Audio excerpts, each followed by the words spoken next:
We're going live. What's up, everybody? We are, yeah, we're live. Hi. We're live right here. What's up, everybody? There we go. Yay. Episode 2, Retouch This, is live. We're getting it going right about now. And welcome to everybody out there in YouTube world. My name is John Cocozza. I am the host of Retouch This, professional modeling photographer for 20 years. Retouch This is, if you guys didn't catch the first stream, I have to sit here and it's a horrible job. I have to edit bikini photos and bikini videos all the time. And it's so boring and painstaking. I figured why not invite on some fun people, guests, and some of the models. And speaking of models, one of my co-hosts today is the lovely Penelope. Hi, thank you for having me. Mikey Beats, who you guys might remember from last week, he actually had an impromptu little COVID vaccination scheduled, so he's going to be jumping on stream in a little bit. And L-Bomb is going to be back in a week or so. He had some stuff going on with work and he couldn't make it. But we figured we had Penelope scheduled today to do an interview. And we figured since Brian wasn't here, why don't we have Penelope come on for just the whole stream and hang out with us? Because she's cool. Thanks. So how's it going? How's your day, Penelope? Really good because I got to go to an indoor gym today for the first time in a long time. Oh, that's right. Gym's opened up. Yeah. How was it? It was really good. Yeah. It was still pretty empty. I went to a Planet Fitness, so okay. Yeah, it was good. You ripping on Planet Fitness like it's empty, like they're not the cool gym? Well, I go to Planet Fitness in 24, but I feel like 24 has been operating outside this whole time. So there's people that have been like in the zone the whole time, you know, but this is like everybody probably just gave up on their membership. So there was like 3 of us there. Did it feel like walking into like awkwardly like a high school dance? Like when you were like, like what do we do? Like freshman year of high school? It felt like no time had passed at all. Oh, really? Wow. Yeah. Okay. Well, it probably felt good because there was nobody in there, you know? Mm-hmm, exactly. Oh, yeah, because I'm definitely awkward if I have to, like, wait. Like, if I have to wait for a machine, I'll stand there for a minute, and then, like, I'm like, never mind. Somebody will, like, cut in front of me, and I'm like, it's fine. What's your go-to? Home, like, you know, miss that part of my workout because I couldn't speak up. What's your go-to machine? It just depends what I'm doing. I like to do abs because they're easy. Any crunch machine is, like, pretty self-explanatory, so. Every guy out there just heard you say, oh, I like to do abs because it's easy. What? I don't get it. Abs are tough. Oh, yeah, but it's self-explanatory. It's not like you don't feel the muscle like engaged. Yeah. That's like, am I doing the right workout? You're like, okay, this hurts. I'm doing it right. Yeah. Yeah. So everybody doesn't know, Penelope was one of our cover models for Bikini Girl magazine in our February 2021 issue. And if you guys aren't aware yet, let me show you. This is Bikini Girl magazine right here. And we'll go to this right there. So Bikini Girl magazine, and then we had Penelope on the cover. And I'll show you guys a little snippet real quick of what we did with Penelope. Embarrassing her right now.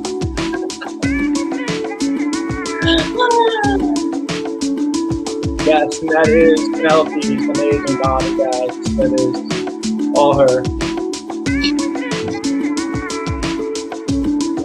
And we're showing the G-rated version.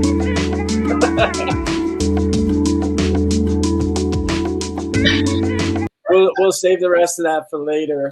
I love it. But if you guys want to see the rest of that, you guys can go check out Bikini Girl magazine. Definitely, if you guys like what we're doing here, please make sure to subscribe to the channel, to comment down below, like on the video. That all helps out. Go to bikinigirlmagazine.com and check it out. Can you tell them real quick where people can find you, Penelope? Yes, Instagram, Princess Pen 619. And so there you go, guys. Go hit her like button, subscribe to Yeah. her. You want to see her content. Yeah. So I'm going to do right now is we're going to introduce the photos that I'm going to be retouching today and give you a little background. And the model from today is going to be, here we go, we'll go a little screen share right there. And boom. Oh, what happened? There we go. I just lost it. It was there for a second. I didn't delete it all. There we go. Janica. So pretty. We shot these in 2006. Oh. 15 years ago. So we actually photographed these all around Big Rock Beach area. And guys, I had only been shooting, I think, for like 4 or 5 years. So there's definitely a ton of work that needs to be done in these shots that we'll be retouching through the session and just kind of going through and retouching shots. And Mikey will join us a little later on, and we'll get to it. But yeah, it was kind of interesting. I couldn't remember if these were shot, Penelope, with film or if I had done these with the digital camera. That's how old these things are. Wow. I mean, 2000. I've seen a photo shoot of Britney Spears, like in the flowers like this. That's what it's remind me of, like 90s, early 2000s. I love it though. We so this spot is actually, it's really tough to get to. So in San Diego, there's a really famous spot called Windansea Beach that we've all been to. Everybody's gone to. Penelope, I'm sure you've been there a ton of times in La Jolla. It's just gorgeous. It's a very Mediterranean style kind of beach. And it is down at the south end of the beach. There was this rock formation and cliff that you could walk along. And then that's where all of these flowers were in the spring, because we shot this in, we actually shot these April 30th of 2006. And it was just gorgeous. You just had these hillsides covered in flowers. But since then, the whole cliff has collapsed, actually. And it's really tough to get to that spot. You have to go climb like rock formations to get up there. And Janica was a go-go dancer in downtown San Diego at that time. And I was doing the nightclub photography. And I said, I was like, wow, you're pretty hot. So why not come on and let's do some photos? And the crazy thing, Penelope, is that Mikey, the guy who's going to join us on stream in a little bit, this is actually his bikini company. This was his bikini company. So he used to import these bikinis from Brazil. And it was called Bunny Bikini, and chicks just loved it. Like, they loved the fit. He used to sell them for, I think, $30 tops, bottoms, mix and match, which, you know, people used to tell me that's pretty cheap for bikinis. Right. I mean, is it more expensive than? Can you still see me? My screen just did something, and I'm trying to find where I am. Oh yeah, I can see you. Where are you? Hold on. Sorry. Okay. Yeah, I love the mix and match thing, because there's certain places where you still can't do that. And I'm like, I need an extra small bottom and an extra large top. So how does that work for you girls? Like, do you still go to the retail stores to shop for bikinis, or do most of you girls shop online? Because I would imagine it's one of those things that you need to really kind of like actually wear the bikini and see how it fits on you. Yeah, exactly. That's why it's good to go into the store, but there's still places. I think at Target just recently, they're like, okay, you can get like a plain black bottom. And I'm like, okay, I just need like 5 of those. And they make them kind of skimpier now, so that's okay. But if you know the company, like a lot of like stripper dance wear, I order from places like that. Oh, online, like the like exotic dancer kind of, they cater specifically to what you girls wear on stage. Yeah, but still, you have to have like ordered from them before, I feel like, to know how it's going to fit. Yeah, I always kind of wondered about that. So is it more like you go to places like Target, or you go to actually like boutique swimwear places for Like when you need to go in person and get stuff? Typically I go to like a Target so I can try it on. But anywhere where they try it on. To really try it. Okay, yeah. Mm-hmm. I just ordered a bunch of G-strings for work and I got them today. And they were like a one size fits all. Oh, I ordered 5 of them and they don't fit at all. There's like this much on the crotch and like the straps on the side are like super long. And I ordered 5. I'm pissed. Well, maybe I only one. Maybe I can send the other 4 back. What are you going to do with the one? I don't know. I mean, I opened one already, but I think I can send the other 4 back. They probably don't want the other one that I opened. No. Maybe nowadays, sell it to somebody. You never know nowadays at the Target return center. There might be a dude in there that's like, hey, nice. For sure. I'm all about that. Yeah. So is it like I've done shoots like when we did our shoot together, and I told you girls to bring outfits, and you girls literally brought these bags and just dumped them on the bed. And it was, I mean, I couldn't believe how many outfits that you girls brought. I mean, it must have been like 50, 60 different outfits. You want to be prepared. You don't want to not have anything. That's like when girls pack on vacation. They like pack stuff that they're not going to use. But then you forget something essential like underwear, or toothbrush or something. You're like lingerie check, thongs check, clothes. Oh, wait, I forgot my clothes. Yep. How come am I supposed to go out to dinner? Yep. And then we just say, okay, we can always go shopping. So what's it like like the competition between the girls and outfits? Do girls so I have this theory that I have a couple theories actually, guy theories. Number one is that women are obsessed with shoes just to show off shoes to their girlfriends because they love hearing from other girls. Oh my God, I love those shoes. Where did you get them? It's like this validation that these girls get, like, yes, I got something that she wants kind of thing. Is that like with girls in dancing outfits? Like, do girls get all jealous? Like, oh my God, where did she get that outfit? I don't know. I never thought of it like that.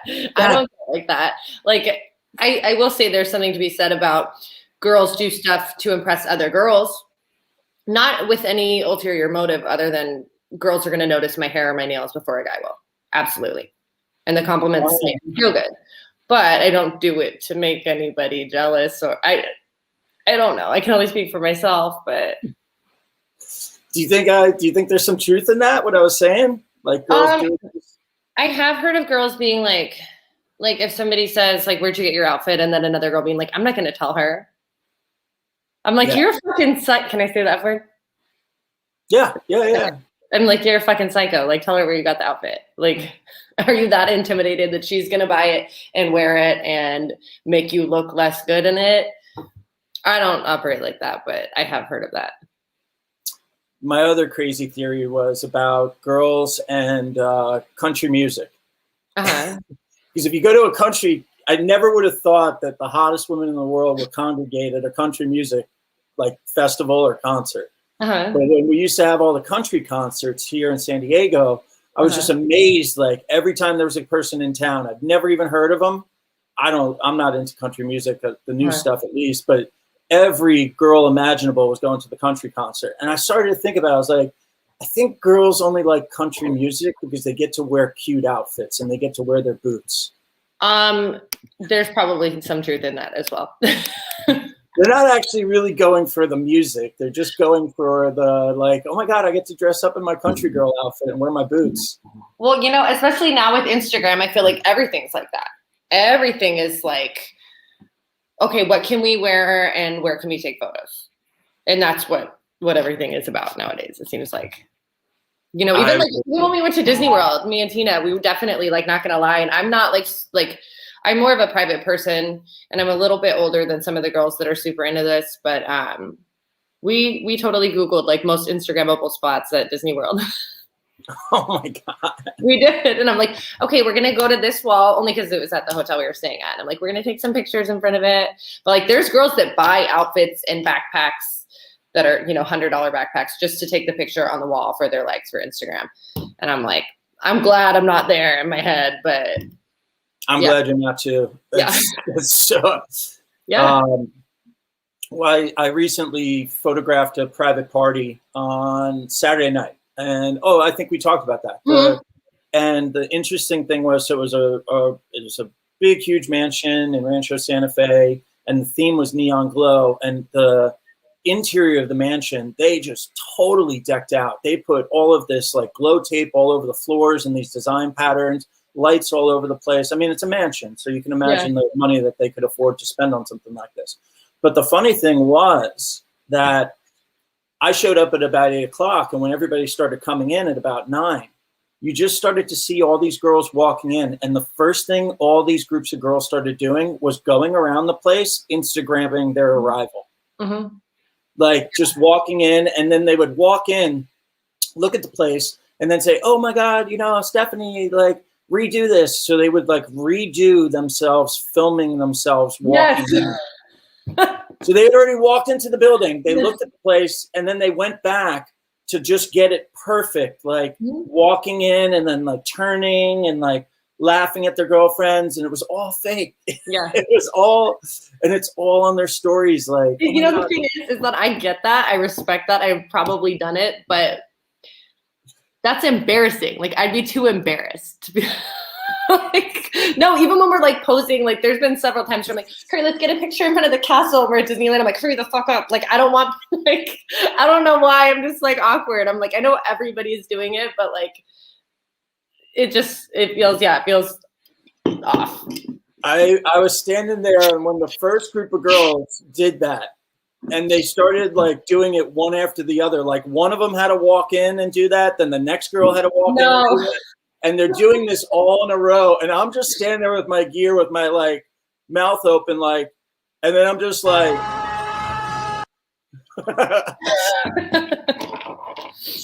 just absolutely tripping. Like, you've got to be kidding me. But the best thing is, I don't get this. And maybe you can explain this to me as a woman. So I'm there. I'm a professional photographer. I've got thousands of dollars of gear with me. I'm there to take your picture, make it look great. I'm going to upload the photos the next day. Mm-hmm. Why is it that the women just always want the photos to take a photo of my screen and post my screen on the back of the camera instead of just waiting for like the really nice retouched image? Maybe they want to make it look like they were being professionally photographed. That's my guess. Oh. But, yeah. Okay. Like, oh, look, the photographer got this. We're behind the scenes. This is at our shoot. You know what I mean? Okay. That would be why I would do it, but I'd still be embarrassed. I don't like to be a pain in anybody's ass. I'd be like, okay, bye. If you get them to me 2 years from now, I'm still not going to ask, I could see that. Like I think we did that on our shoot for Bikini Girl magazine. Like we were taking pictures of the back of the screen. I could understand that for modeling shoots, like it's a professional shoot. Yeah. For just like an event or a party, I was like, oh, but yeah, okay, I guess I could see that now. Mm-hmm. So is it tough trying to keep up with just like all these little tricks and all these different types of Instagram posts that you see girlfriends doing nowadays? Like, do you feel pressure that you have to constantly do the same online? Yes. Yeah, I don't understand that much of it. My phone updated itself when I was in Florida. Like, I don't know if I tapped something that said it's automatically doing it. And all of a sudden, like, Instagram was totally different, which, it's fine. Like, I have to stay with the times. But, like, last night on, like, my personal account with, like, my family stuff, I accidentally went live. and I didn't know how to turn it off. And then I had a family member telling me, you're still on live. And I don't know if I'm still... Were you working at the club when you were No, I was sitting on the couch. I was doing Harry Potter filter, like a quiz. It was like questions about Harry Potter, and it comes over your head. But I did it on live, and then there were people watching, and I didn't know how to make it stop. And then I was like afraid of like, okay, even if I X out of it, am I still on live? That's why I don't do Facebook, because I think I accidentally liked something once. That's why I said I'd rather pay somebody to do stuff for me. Yeah, that's good. Then you need people like me. That's Yeah. keeping me in business. It's almost like you remember in the movie American Pie when he finally gets the smoking hot girl that he loves over to his place in the first one. Did you see the first one? Was Tara Reid the one that he wanted? I don't know if no, it was she's actually an American actress, but she played like a Russian exchange student. I've seen it, but I don't remember. Yeah, so he finally got her over, and she was in the bedroom with him, and he accidentally went live on Facebook back in the day, or whatever streaming thing they were on. He accidentally, like, she sat on the computer and it like activated. So then the whole entire school was watching him trying to hook up with this girl. And it was just a mess. Like he'd never like hooked up before, and he didn't know what he was doing. So, but it's almost like in your case, it's got to happen with you girls, because when you are working in the dancing field, OnlyFans, online internet modeling, you have that persona, but then you also have your personal family life, which imagine most of you girls keep separate, but it's got to be tough sometimes. Like you hit live and you're at the club and you're upside down on a pole and you're filming stuff for you, and then get a text message from your cousin like, "Hey babe, you look great, but grandma's kind of upset." Yeah, exactly. Yeah, it does. And then there's stuff I was worried about this because I'm like, oh my God, what am I going to say? Like it's live. And I'm just like, what if I say something what if I overshare? Because I do that.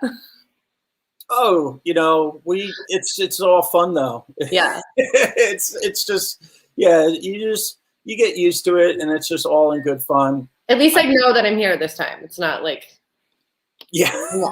Oh my gosh. Yeah. I've done things, on Zoom. I'm not going to say much more than that I didn't know was on Zoom. Yeah. Yeah. I could have gotten in big trouble. Yeah. Well, you heard about the one CNN host, right? That was masturbating. He was masturbating under the desk while he was on a Zoom call. It was like, you're on a business call, dude. Like, yeah, that's great. I mean, let's think of like how, okay, he's dumb just for doing it in general. Number two, bro, you can turn off your cam. You can just put an avatar up. But I guess aware that his camera was on? Yeah, his camera was on. He's sitting there like this, and people were like, "What's going on?" And his camera was on. And, that's bold. Yeah. Right? Yeah, he must have thought like, I don't know. Some people are like next level. Yeah, that's some serious next level stuff right there. So basically what I just did, everybody, was I just went through all the raw images of Janica, and the raw files are almost like your negatives. So like when I shoot Janica or somebody like Penelope, what I do is I shoot the photos in raw files, because you can just manipulate tons of different stuff, isolate colors. The next step usually in what I do is I do this dynamic skin softener that I really like for the models. And it just kind of airbrushes their bodies and kind of just removes marks. I don't like to go like way too heavy with it, or else it just looks too unnatural. It's just kind of like a nice, like little, like spray tan that kind of goes over the models. You probably haven't seen me do this, have you? No. Or well, you guys have these in your phones at this point in time. So there it is, skin softener. And then you just hit okay, and then it'll just sit there and it just batch and runs. So what I'll do is I'll pre-program. I sample a girl's like skin tone, and then I'll save that as like an action. So the whole steps of like opening the file, skin touching, and then like saving the file as a JPEG. And that's what it's happening right there. That's how like we're able to, like when we shoot, I'm able to get you guys so many different photos like from one photo set.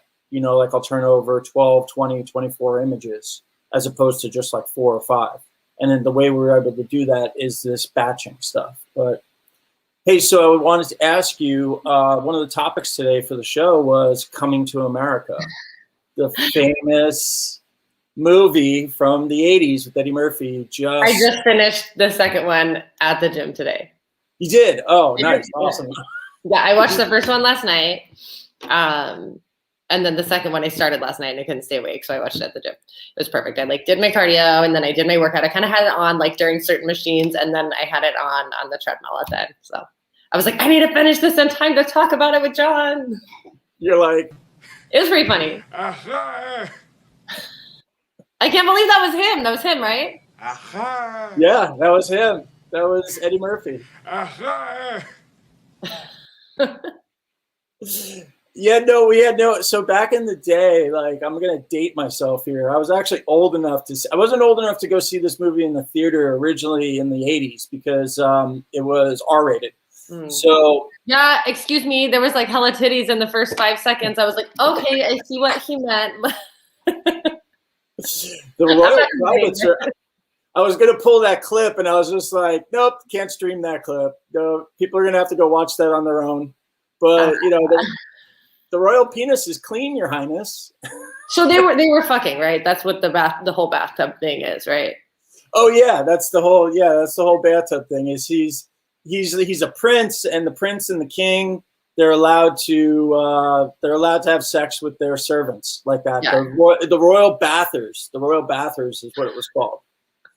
Yeah, that's what I figured. And then I remember in the first one he'd said something his dad said I don't know if you've been having inappropriate relationships, or I think he said the first time, do you have sex with them? I don't know if I should be asking.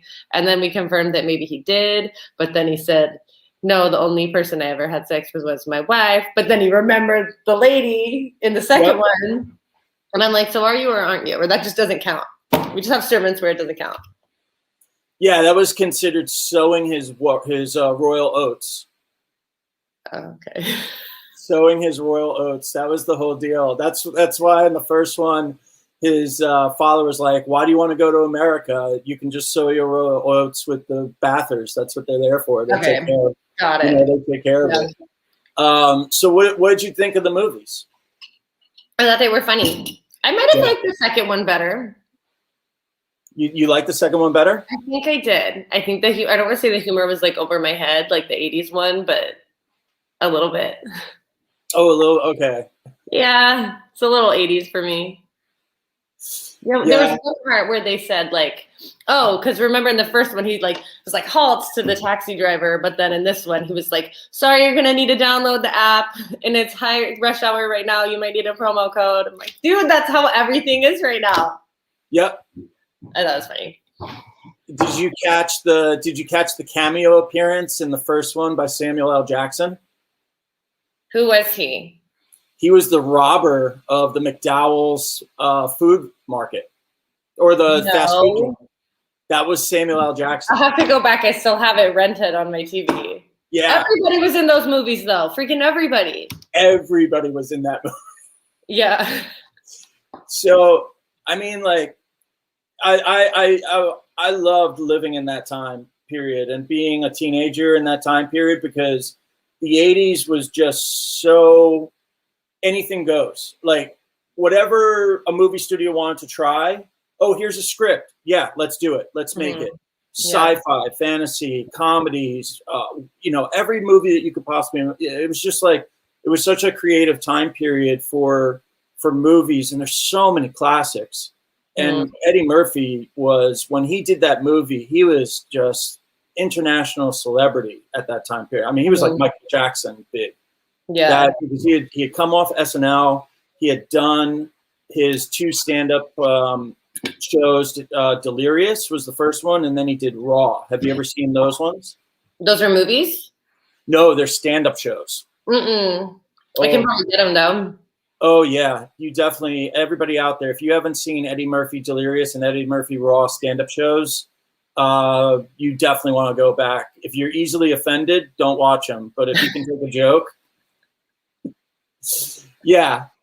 It sounds like I'll like it. Oh, I mean, he's just ripping on Italians. He goes into Bill Cosby back then, the good Bill Cosby before evil Bill Cosby.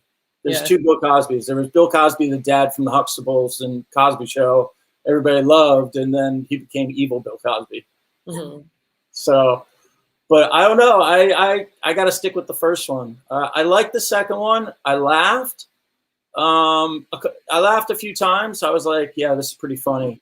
But I thought it was a little bit more of like a family-friendly version. Yeah, yeah. I was like, there's no boobs. It was all implied, but. Well, even the cursing, I think was the cursing gone from the second one? Did they drop it out? You're right, because in the first one, it was like a lot of fuck you. And I think they can't say that in PG-13. Or you can, I don't think you can. Yeah, I don't think you can either. I don't think you can say that on a PG-13. I think you can say like asshole and stuff like that and make reference to it, but I don't think, I think, which kind of seems like how Eddie Murphy's gone. Like his whole career has gone from this just shock, like dirty comedian dropping F-bombs left and right to suddenly doing just massive amounts of family-friendly movies. Yeah. And once people know him from that, you can't really go back and be like adults, you know? Yeah, he's the Nutty Professor. Yeah. He, you know, for kids, like he's like this guy that's, I don't even know most of the movies that he's done. I mean, he's Donkey from Shrek. I was gonna say I love Shrek. I love that. That's probably like my favorite non-Disney animated movie. Oh, really? Oh, okay, yeah. Oh, yeah. Shrek. He was so great in that role. I thought actually my favorite part of the second one was I love that they casted Wesley Snipes. You know which guy he was? Mm-mm. No. I'm sorry, I have to Google who that is. I am.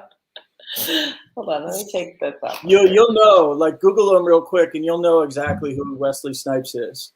And who was he? He played the villain in the second one. Oh, yeah. I'm sorry. I thought we were still talking about Shrek. Yeah, of course. Yeah. Yeah, Wesley. So Wesley guy from another country. Yeah, and he was kind of scary. He was a good bad guy. But what do I know him from? Oh, Blade, the Blade movie. I don't know that. Oh, really? Oh my God. Blade like saved Marvel when the Blade movies came out. That was the first comic book movies that kind of hit. He was so the Blade movies. He's a vampire. He's a vampire hunter, but he's also a vampire himself. It looks familiar. I just don't know. Yeah. So I think it was right around the same time, like Matrix and Blade movies were kind of coming out at the same time. So Blade looks like it. It literally looks like it. Yeah. Yeah. Yeah. Okay. But both equally good. Like Blade is the vampire hunting John Wick almost style movie. Just super action, awesome. I mean, everybody loves the Blade movies. What else was Wesley Snipes in? So he also did a ton of movies in the 80s.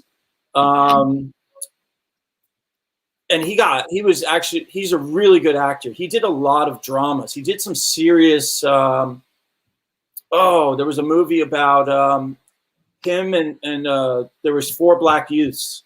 And God, it's escaping the name of and everybody loved it. It was. Here, hold on. Yeah, it was. They all got into trouble. Like Wesley Snipes was like the bad kid, and he just got everybody into trouble. White men can't jump. What's that? White men can't jump. Oh yeah, he was in that too with Woody Harrelson. That was classic. Okay, I mean, some of these I've heard of. Was it called Major League? No. Familiar too. Oh, Major League was huge. That was another big one. That was a Charlie Sheen movie actually. When Charlie Sheen wasn't Tiger crack addict. Yeah. that was a massive movie, Major League. I think I've seen that when I was a kid. Yeah, they're all baseball players on a really shitty team. Yeah. Yeah. And he was a really, I forget what he couldn't do. He could run, he could bat, he could do everything. I think he couldn't field, or he couldn't hit the ball or something like that. It was, yeah, Wesley. So that's what I really liked about Coming to America #2 was the fact that it seemed like Eddie it seemed like Eddie Murphy like brought everybody back together, like all these OG people that were just really cool, like having James Earl Jones in there as his father back in action, having the original guy who played his wife's dad. Yeah. He was a huge actor in the 70s, 80s, and 90s. And I loved seeing, it was more of like a nostalgia factor, more for me than comedy. It was seeing all these people. And what else did I love about the movie? The decor, the set design, and the costumes. Yeah. Yeah, I liked all the dance numbers in both of them. They're kind of meshing together because I just watched them both in the last 24 hours. But What'd you think about his daughter?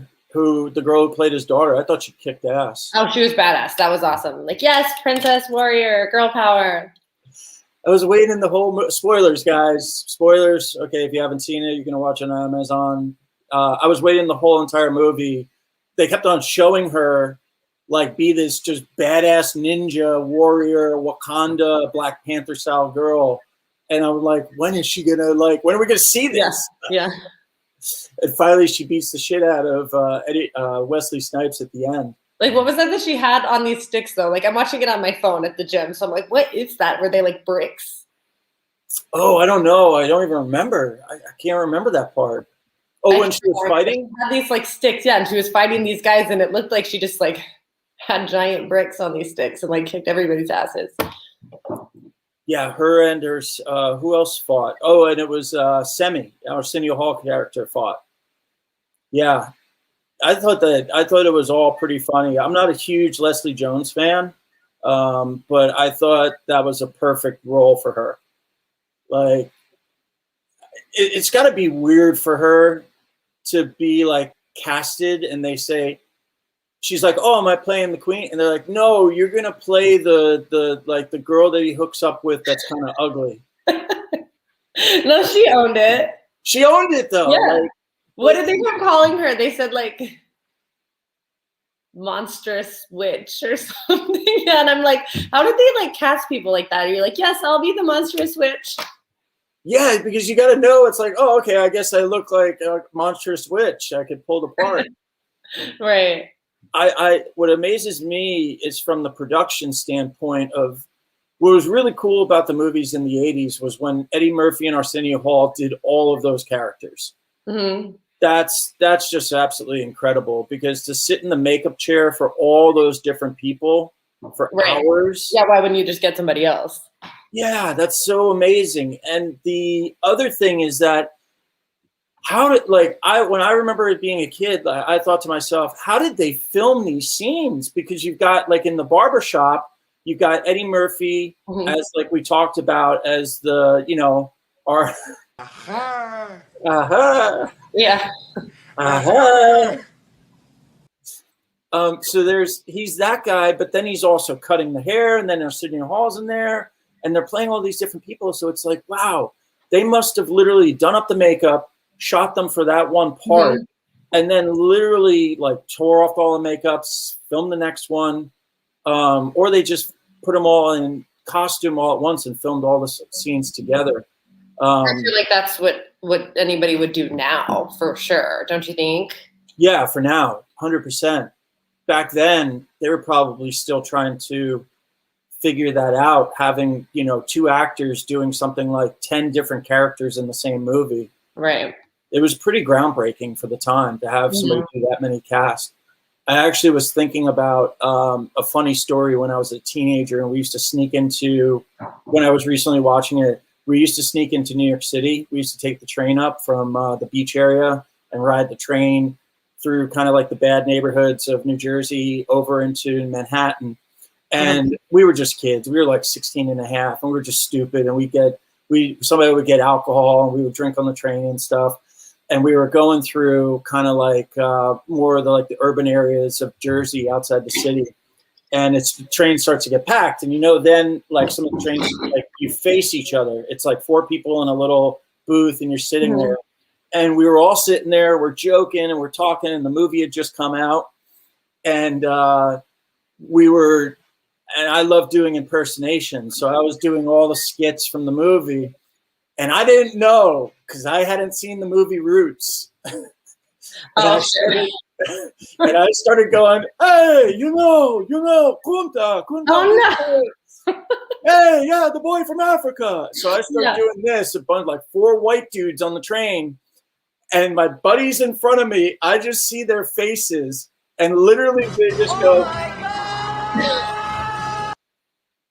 because literally a huge black dude No. stood up like 2 booths behind us and just started like looking around the train.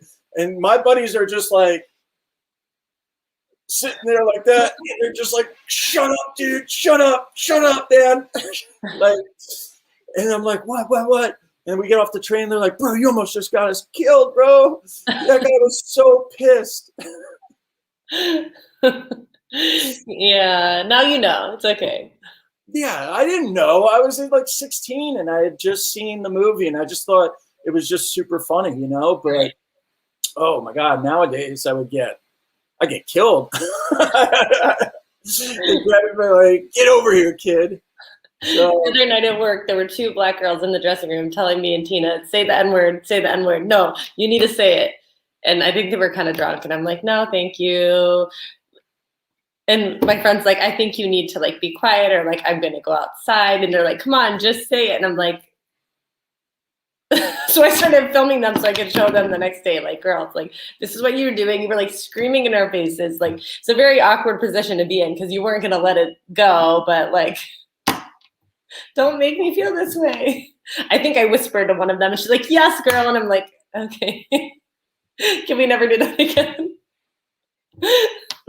yeah, not a good place to go. Not a good place to go. No. So let me see here. Let's get to, I was holding off to see where Mikey was. Let me see if he's actually texted me, if he's coming on. Just hit the freeway. Mikey Beats, leaving us hanging. Mikey's going to be late. So okay. I guess what we'll do is let's jump over to our Women Crush Wednesday of the week. Yay! So we went ahead, guys. This is a segment of the show where we pick our absolute favorite babes of the week. And let me pull this up here on the screen. I'll share my screen with you. And well, first, we got to give somebody some props right here. Add this to the stream. Want you guys to go check out. Thank you. I might be private right now, but I'll go approve everybody in an hour. Well, luckily you added me before the stream. But go check out Princess Pen. And we'll come back to your stream in a little bit because I got a question on a photo. We're going to do an Instagram deep dive on you once Mikey gets on. Oh, no, don't ask me questions. There's one. I want to hear the story behind a shot. I want to hear a story behind something. Okay. It's pretty funny. Fuck. So let's go to Penelope's Women Crush Wednesday of the week is Janet. I don't know how to pronounce your last name. How do you think you say it? Layug. I love her. Yeah, John was like, who inspires you? I'm like, oh, easy. I girl crush over her. I want to fuck her. I want to be her. I want to do everything like her. Look at those shoulders. So cut. Then the tricep. Everything about her. She's Miss Olympia. You sent me this, and I said to Mike, I was like, Mike, she might have us beat this week. Her like, face is hot, super fit. Everything about her. There's one video of her where she was like, do you have her page up? Let me show you. Let me find it. Yeah, keep going. It was like her posing. And she has this look and you're like, okay, keep going. Keep going. Okay. I watched it like a zillion times. It might be this one by the dog picture. I think it is. This one right here? Yeah, if that's a video, I think it is. Yep. Keep an eye on her face. Watch her face that she makes at the judges. She knows exactly what she's doing. There's a couple times like she like raises her eyebrows just the right like look with her eyes. Oh, yeah. Hold on. She's like, I'm going to win this. Watch. Look at me. That. This is no joke. I shot with a girl who had just finished doing one of these competitions, and she told me she was literally only eating 400 calories a day or something like that for the week prior to the event. Yeah, it's not sustainable. No. And she's competing all the time, which I'm like, obviously she has a regimen that she's always sticking to, and then you have the diet and the hella cardio part right before, but it seems like she's always competing. I mean, I'm sure some of the photos are old, but like she's never like bulking that I've seen. You know, she's always pretty lean, which is like, are you hungry? She is oh yeah, look at that. So she's just got this, I can tell you right now, like when I saw her, when you sent it over, she has such a symmetrical face. So pretty. Yeah, she has just these almond-shaped eyes, great cheekbones, and just like this really symmetrical, like good jawline. Like it comes in and then it just pulls up high, like right here. But yeah, I mean, I love the fitness girls. I love them when they're like prior, like maybe like 2 weeks after their competitions, when they've started to kind of get a little bit more water weight back on. Yeah, for sure. The actual fitness, like muscle, like the crazy competition fitness, like when they're that ripped, I'm not so much into that. But yeah, she just definitely looks like. So where is she based at? Is she an American? Yeah, I want to say Florida. Oh, wow. Okay. I'm pretty sure it probably says on her page. Yeah, I know. She's adorable. Oh, my God. Yeah. Imagine, let's go back to that one. Imagine taking her out on a date. Yeah. You're like, yeah. You're like, I've imagined that a lot. And then these cookies, she like sponsors this cookie company. And I'm like, I wonder if they have any gluten-free, because I'm gluten-free. But then they were like sold out. I'm like, what do you mean sold out? I want one. My cookie dealer. I'm gonna go back and look. I looked like last week, and it was like, oh, we're sold out. Period. Point blank. Oh, are these? Wow! Look at those cookies, guys. I know. Holy cow! You're killing me here, Penelope. Yeah, I gave up carbs 30 days, and now I'm looking. Oh my God! Look at these things. Yeah. So are you going back to carbs at any point? I don't think so. I don't eat a lot of carbs to begin with. Like I just ate 2 chicken tacos and I ate the chicken out of them.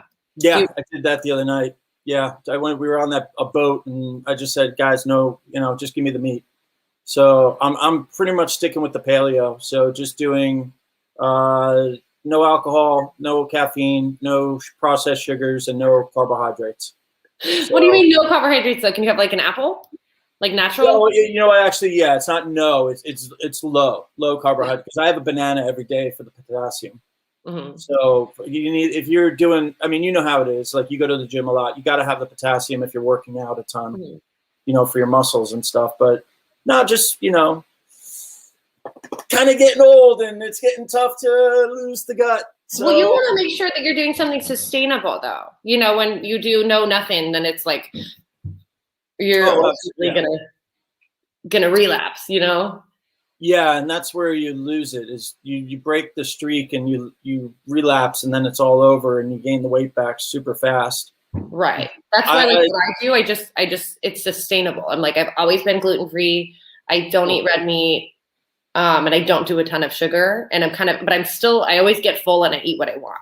Because if I wasn't eating what I want, then I'd be punishing myself and eventually binge,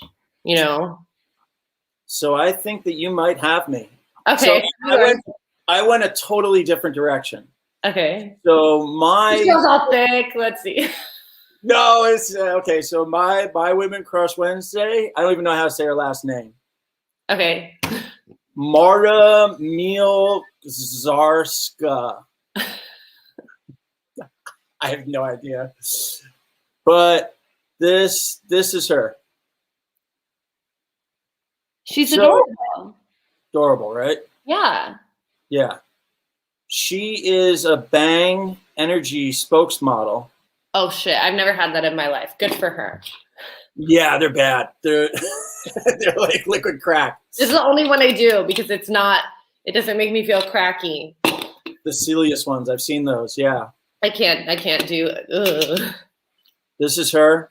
So she's based out of LA. Okay. I She came looks LA. across, I came across her thing. She's huge. She's got almost 1 million followers, 750,000. But the thing that I love about her page is she makes all of these just really creative videos. Mm-hmm. And like this.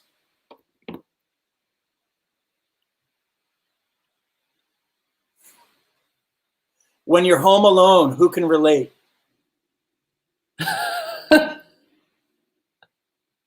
Yeah, I usually just open it to check. That was funny. So she does all of these bang commercials, and I guess it's her and her boyfriend, or her and her husband. Oh, tell me she's not gonna drink it.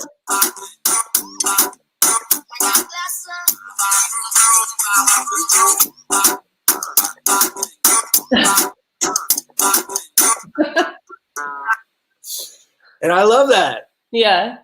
She just does like, I just. That freaked me out.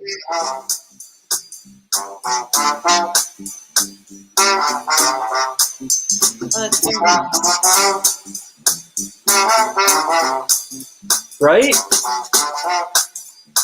I mean, she put some work into this kind of stuff.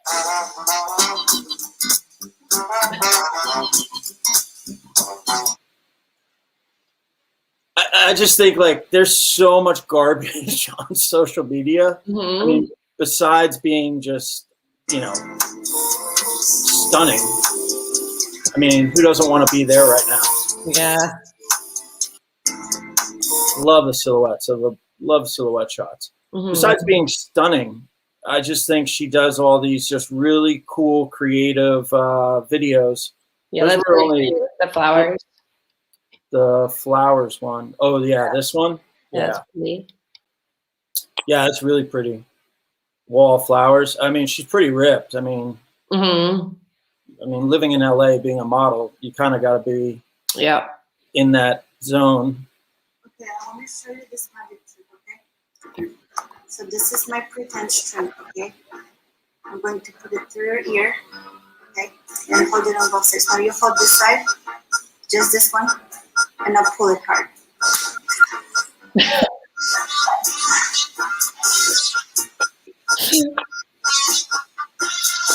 If you cut that card with your forehead, I'm going to buy you a new card, okay? Any card? Any card. You ready? And go.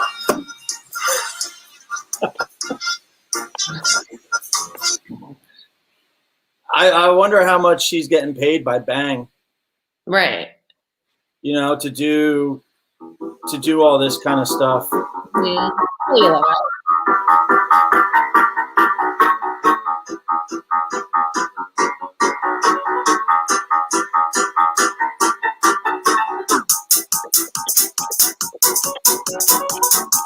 Oh, there we go. There's the look. Before girls at a party.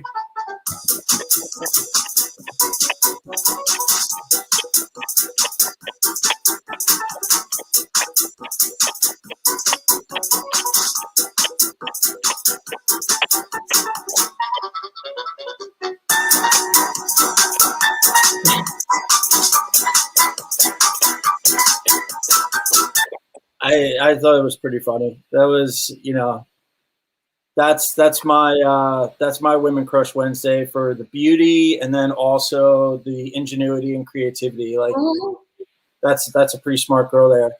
Yeah. Let's see. Mikey is still not on. Too bad, Mike. You can't talk about. We're going to jump ahead and talk about Mike's. So Mikey's was, and you and I probably know this one already. Natalie 007. Have you seen her? No. So she's a model. She's a DJ. Travels all over the globe, and she's one of the original Insta models. Like she's been on Instagram for like a long time. Who does she look like? She looks very familiar. Super cute face. Yeah, super round. Look at it, like. blue eyes. Really nice butt. Yeah. Might get in trouble on YouTube if I pull that one up, but yeah, very, like she's got that. Oh, here we go. Here's a really gorgeous one. Dubai, travels to Dubai, Bali. She's always somewhere. Dubai, Bali, doing DJ gigs and stuff like that, traveling around. I don't know who you think she looks like a famous actress or something. Yeah, and I like that her photos are like really 80s. Some of them, like that one, looked like a prom to me. Hi. Hi. I just got the Pfizer vaccine. I don't think there's any side effects.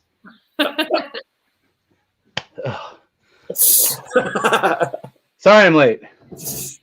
How do you feel? Did you get sunburn from the vaccine, or is that like a red light on you?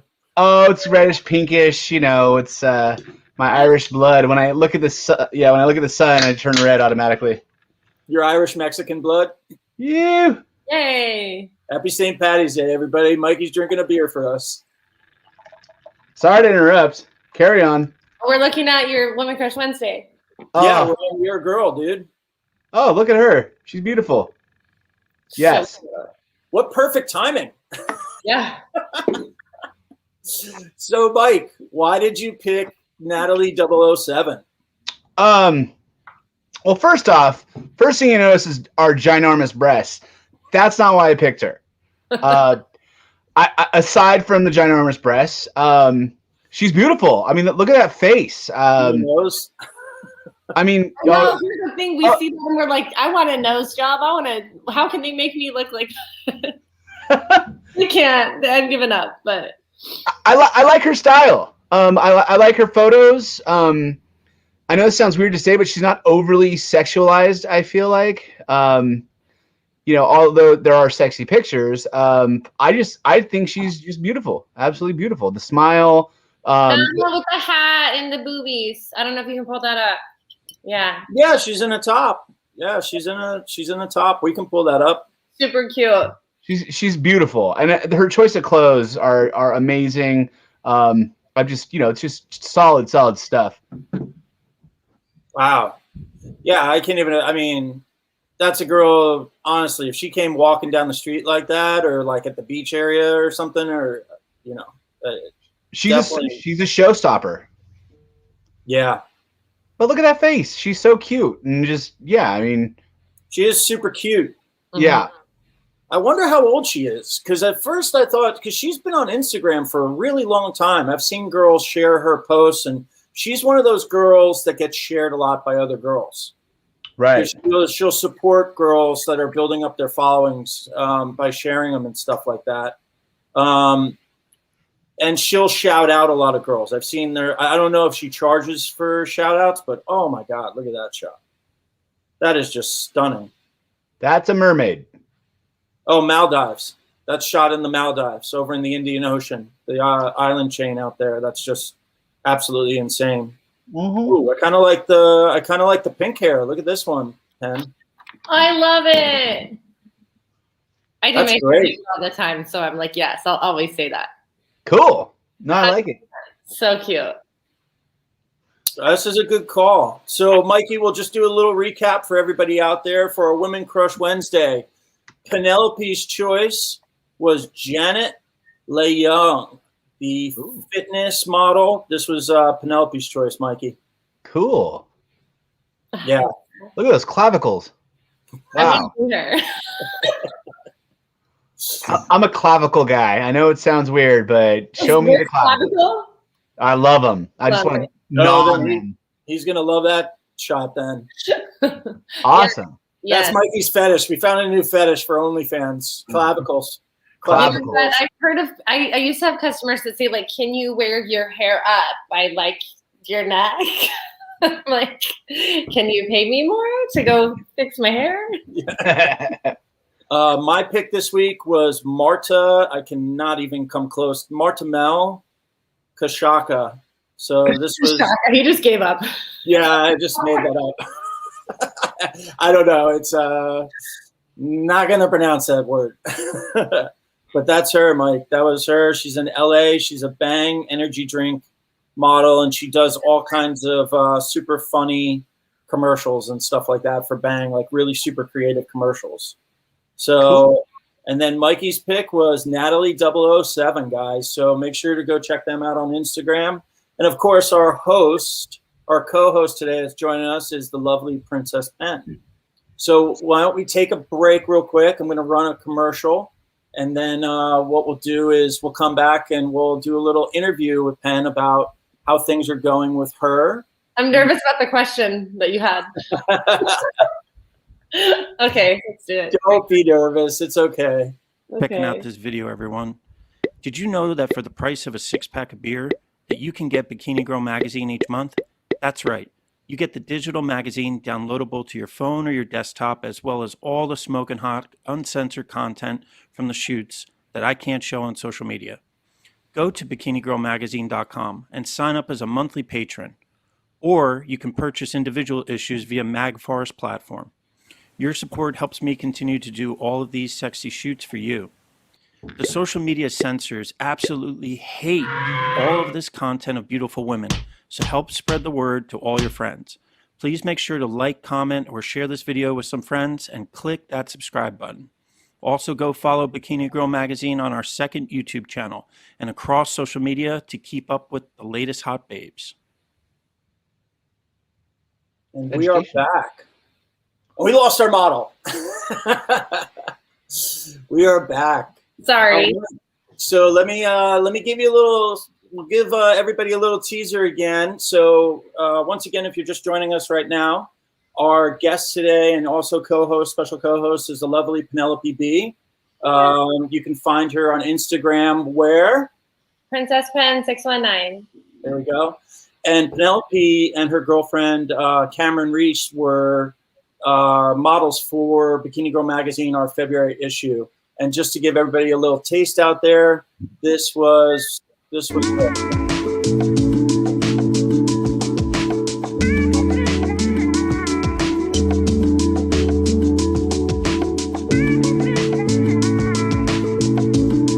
Yeah, so pretty hot. Thanks. You made us hot. You enhanced our hotness. Oh, I just point the camera at the hot things and take the picture. So that's all I do. But so actually, why don't you tell the audience, like, so tell us about yourself, Pen. Where do you work? What are you doing? I work primarily in San Diego, primarily at Cheetahs. I don't like to say that because sometimes I do hop around, but primarily it's been Cheetahs, and of course online on OnlyFans. I don't know if I don't even know what I'm allowed to say. Go to the link. Go to the link on my Instagram. Yeah. You can say. I mean, you're an OnlyFans model. What's my OnlyFans? Am I like I'm blinking? I've had 2 of these. They have vodka in them. What is my OnlyFans? Don't give out your OnlyFans. Everybody can go to your Instagram and link off of. If you want to find Pen and all her links, you can go to her Instagram that she just mentioned before. And then I'll put it also in the description of the video so you guys can go and follow Penelope, and you can find all of her links through there. But so how long have you been dancing for? I don't want to give away my age, but on and off a few years. Oh, girl. You've been asked that question before. Yeah. Born and raised San Diego. So now you said that you also have danced other places, and I know that it is pretty common for girls who live in California to go to Vegas and do like weekend stints in Vegas. So they'll have a primary club that they work at in like San Diego County, maybe one in Orange County, but then they'll also travel like a couple times out to Vegas. Have you tried that? Has it? No, I have not, and I have friends who do it all the time. The reason I haven't done it is because everybody's like, "Oh, you can make like $1,000 a night," and I'm like, "I can make that here." And then you have to think about like if you're a mom and you have to pay for childcare the whole time, that's like hundreds, and then you have to pay for your hotel or gas or the flight, and so it's like, are you really coming back with that much more money when you could have just stayed home? So that's kind of why I haven't done it yet. If it's like an event and there's clubs hiring during the event, it's crazy. Like they say March Madness is one of them. And then there's some convention in November. then I guess I would be open to it, but it'd have to be like significantly more money than I would be making here. Oh, so if you're saying like it's like the massive electronics conference in Vegas, something like that would be where you know that there's going to be a lot of high rollers coming in from all over the world. Right. Yeah, I'm not against it. I just haven't done it yet. Like if there's a lot of money, I might. Yeah. I So, would yeah. imagine. I would imagine because we talked about this in one of our streams. I've only been to a strip club in Vegas once, Mhm. and I went to the Spearmint Rhino, Mhm. and I've never felt more poor in my life. Yeah. I mean, it was like $300 was just gone instantaneously, and I just started talking with the bouncers, and they were saying they're like, "Oh yeah, guys come in and drop 20 grand a night here," you know. Yeah. But I don't even think it's like that. I think it's like, because I've been there too. Where did I go? Like the big one that I've been to a few there, but the big one I went to, I think it might have been Crazy Horse 3 actually. And yeah, we did a few drinks and a few dances, and all of a sudden, like, I think I had brought $500 cash in my wallet. And I was like, this is plenty. We're going to be gone for an hour. And I woke up at my hotel and I had $0 and 0 cents. And I didn't even I'm sure I had fun, but it was like, we weren't there for that long. It just like, you spend it really easily. Yes. So I'm like, I'm hoping that they're making money off of it. Cause I'm sure they are, but I don't even know what happened. When I went to the Rhino, that place was massive. I mean, there were rooms everywhere, and I mean, huge rooms that could fit, 50, 60 people in each room. Mhm. But I've heard that there's clubs even bigger than that. I heard that the Sapphire Club is huge. Like they'll have hundreds of girls working on like a night. And it's got to be tough. Like if you're coming from out of state to Vegas the competition just must be crazy at those places.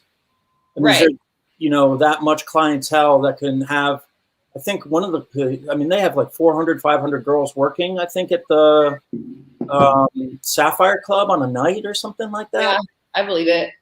Really? Yeah, that seems like I would get like anxious and nervous, and I'd get lost. Like you'd probably have to do it a few times before you understand the rules too, because every club is different in terms of like, okay, the VIP goes for this much, what percent, what is the house fee, especially clubs that serve alcohol. It's like, God, okay, then I'm gonna really be drinking. Not really be, but like that's part of it. They buy you drinks. At least at Cheetahs, they don't.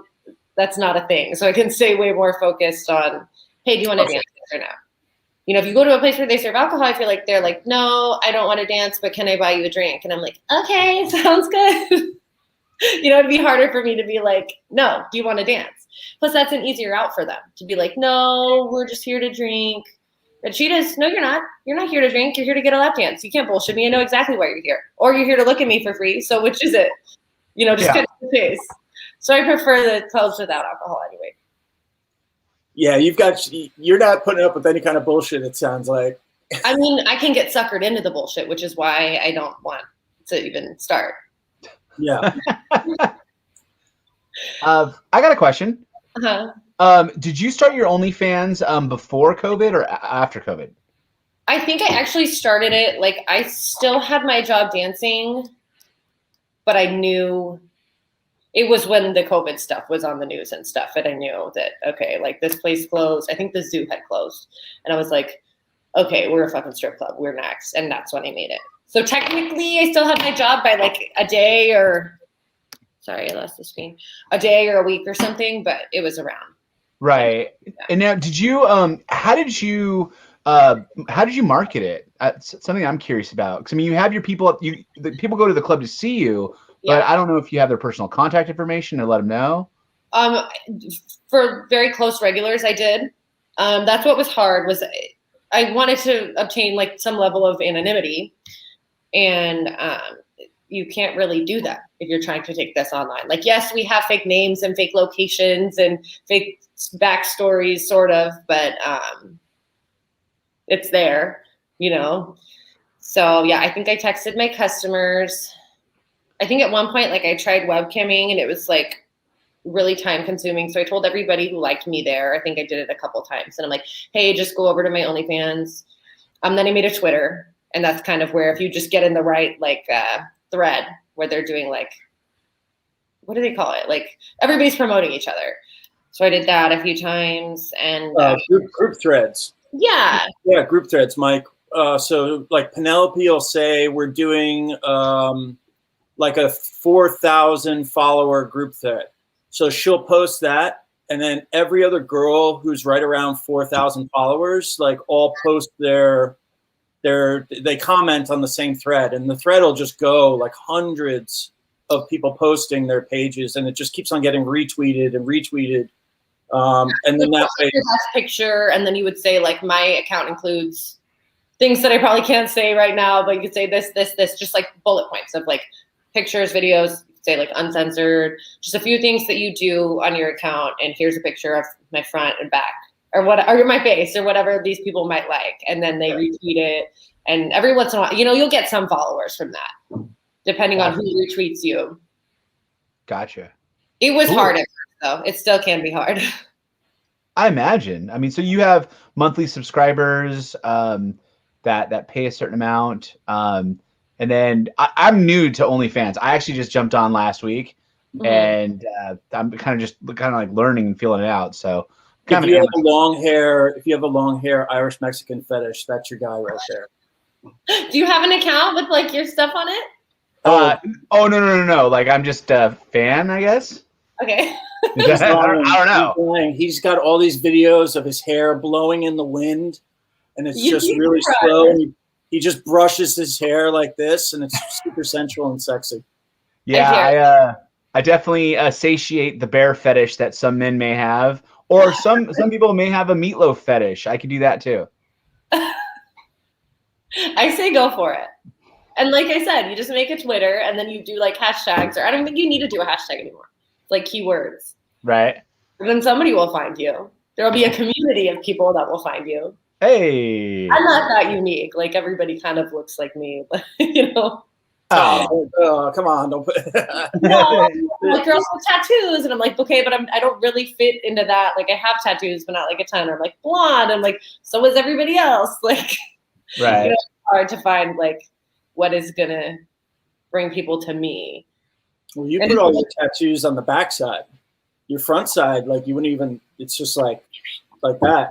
Which works for me in the club, because like the rich white old men, they're not into tattoos, or I mean they don't care because it's me, but I feel like I don't come up and like have sleeves. So by the time I get them in a lap dance, I'm like, hey, let's go, and then I'm shaking my ass, and they're like, oh shit, like her back is all tattooed and my legs, but whatever, I already got your back there. You're not going to tell me you don't like me. Right. So when you're with the rich old white dudes in the stream, do you ever have them? Yes! Do you ever have them go like this and just stand up after a lap dance? Yes. Yeah. Yeah. That guy had a nice shirt. I liked his shirt. Just gets it worked. I felt something. I don't know. So I got more questions. So OnlyFans versus being in the club in person. Do you find that people are equally as polite or equally as rude online and offline, or what's people the comparison? are incredibly rude online? They are rude? Yeah, people are very rude online. Not always like mean, but like in the sense where like just the shit in my inbox is like, you would not fucking say that to my face. You would not say that to anybody's face, but like they'll just be like, hey, can I get some pictures? And I'm like, no, you can pay for them. And they're like, but do you want to go out?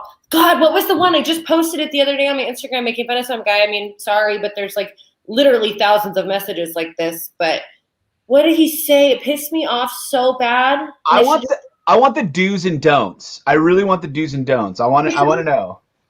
The first message from this guy says, what's your number? That's a don't. Like, I don't follow you. I don't know you. Like, that would even be more acceptable in person, because we'd be pretending to get to know each other. Like, you just came into my inbox, what's your number? I said, why would I give you my phone number? To get to know each other better. I said, I never said I wanted to get to know you or anyone. Okay, sorry, may I get a pic? Like, you wouldn't say that to somebody in person. Right. I'm like, well, you may purchase pictures on my paid account like everyone else who wants pictures of me. Or on my free Instagram. You can see what I look like. Yeah. Do you mean nude? Because what makes you exempt from paying for that? If I can get people to pay for it. I'm not saying I'm like the shit, like pay for me, but like if I know that there's customers who are willing to pay for it, why would I send you that for free? You should absolutely charge it. Yeah, it just makes sense. The audacity. Therefore, it's a business. So many people that just fucking say like it's insane. And there's no profile picture. Like you don't know who they are. They're in their mom's basement and they're like, let's harass these girls. And then they'll be like, you're a bitch, fuck you, you're ugly. You know? Yeah. Yeah. So have you gotten that? I've seen a lot of girls complaining about that on their pages. They're like, why are you following me? Why are you paying for my content if you're just going to like attack me? Like, it's almost like a hate, like, you know, they say like hate sex, like hate fuck, you know, like, but it's almost like that Howard Stern, in the Howard Stern movie, they said, they're like, oh, people who hate Howard, they watch him more. Mm-hmm. So do you get that where people are following you just to like trash you? I hope not. That's like my fear. Oh, but it hasn't happened so far. I don't think so. I think that anybody who's saying something hateful, like legitimately was turned down. I think that guys do that. And if they think they're like transparent, they're not. You think hot girls haven't been dealing with that their whole life? Like, oh, you want to go out? And then they're like, fuck you, you're a slut. It's like, I'm a slut. Well, it wouldn't have been dirty pussy if your dick was inside of it. You wanted some. Now all of a sudden it's like disgusting. Right. I'm not stupid. Like we've all been told that shit. Like, come on. So that's where I think the meanness comes from. Get out. My cat is eating a burrito on the table. I like your cat. So how okay, so let's go to the polite and the niceness in your inbox. Describe how, you know, how people should approach you, how you would appreciate it. I like compliments, and I like compliments in the form of cash or just like genuine, like how can I see you? And I'd be like, come to Cheetahs, this is the night that I'm working and we can meet up in person. Or can I follow your OnlyFans? Here's a tip. And then usually when guys start off with the tip, like I have a couple guys that just go like $5, 5 to 25, nothing like insane. Mind you, I keep less than 80% of that. So it's not like a significant amount of money to be consistently chatting with dudes who I don't know throughout my day. Like I have a family, you know, and I'm still here like giving them my time, but they tip me a little bit and it makes me like, okay, I remember this guy, you know, okay, oh God, I got to check on how so-and-so's doing because he tips me even once a week. He sends me $10. You know what I mean? Guys like that are going to get more attention. I feel like I know it sounds like gold digging, but that's respectful. That's it's business. $10 is a burrito for your cat. Yeah. $10 a burrito in San Diego. Yeah, yeah, exactly. That's just like, well, thanks. Emily, her name's Emily. Thanks for getting nude, Mom. Yeah, I don't mind like politeness, but just without a tip, that's fine. But then there's guys who like disguise that as like a way to just talk to you all the time. I have guys all the time. They're like, so when can I come see you? Or like, I'm getting around to it. Oh, one of these days I got to visit you. I'm like, you've messaged me this every day for 2 months. You're just going to get me to respond to you. And I'm getting irritated because yes, I want to respond because I want the business. Is that shitty of me to say? Because they want to think that it's like genuine. And it can be genuine. Like I like some of my customers. I like the conversation, but like I'm fucking busy, you know, and I'm thinking that this is somebody who might come in. Like I literally base my work schedule based off if I have customers coming in, you know, like I'm not going tonight because I don't know anybody who's going to come spend money, and it costs me to go, not only like in gas and hair and makeup, but we pay house fee, and then we have to tip out over 20% of our money. So if for all I know, I'm going to sell, let's say one guy spends $100 on me, and I pay actually I'm injured, so I can't go on stage, so I think that's another $30 right now. It used to be a lot worse, but let's say I pay $30 for house fee, $30 not on stage. So my $100 now I keep 40 of. And then you have to tip out. Really, if you make less than 100, you don't. But like I do, I'll at least give the manager $5. So that means that I'm leaving with $35. Right. Unless I have people that I'm not saying that people aren't going to get dances, just random people. But I would like to have stuff lined up. So let me ask you: would you like the men, and I'm sure the women too? Would you like them to understand that this is a business? Yes. I think that's one. I think that's one thing that's not really, I don't know. I don't know if it's taboo to talk about or if it's just not really known. I get it. I totally understand. And And and you brought up the gold digging aspect of it, which to me, it's like, I have my jobs that I do. Nobody calls me a gold digger there. Exactly. Yeah. Because it's a business, and that doesn't mean that we can't like each other. Me and my girlfriend were just talking about this yesterday, because she posted a screenshot of this guy saying, "Oh, I thought you really liked me, and now I know it's about the money." And I'm like, hello. but why can't it be both? Like I'm like my hairstylist really likes me. I've been going to her for like 6 years. She's one of my best friends. I pay her hella money to do my hair. And I wouldn't, when she asked for the payment, I wouldn't say, "Oh God, I thought you liked me. This is just about the money." Like, we can like each other and enjoy the company while I'm in her chair all day, and I still have to pay her. Right. Or the bartender that that really likes you, or your nail, or your barber, whatever. Like, they can really like you, and you can still understand, like, they're doing a service and they need to be compensated. This is their time. Absolutely. But I feel like that's like the entitlement that like we didn't breed. They like grew up feeling this way, like I'm so special. So it's hard to admit, like, oh God, I'm paying for somebody's company. I'm paying for her to pay attention to me, the intimacy, the entertainment, whatever it is. So I think that's why they get like, oh God, I thought this was real and I was just getting it for free. Right. Like, you could be like, yeah, I get it. Like, because I like you. If you really like somebody, why wouldn't you support that? Exactly.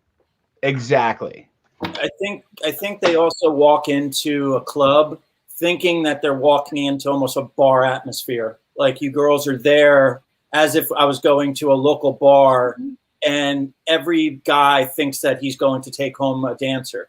And it's like, dude, no. Like, if you know anything about like, number one, the clubs don't let girls just walk out the door with customers. And usually you girls have to wait till the parking lot clears before they even let you girls go for safety. So it's kind of like this weird thing in guys' minds that they think like, oh, I'm coming into just a normal bar and talking with a girl who's just hanging out partying. And they don't kind of realize it's like, no, I'm here working, performing a service, and I'm entertaining. Whether it's, you want to come for a dance, you want to come to talk, you want to see how I can pole dance, the art form of that.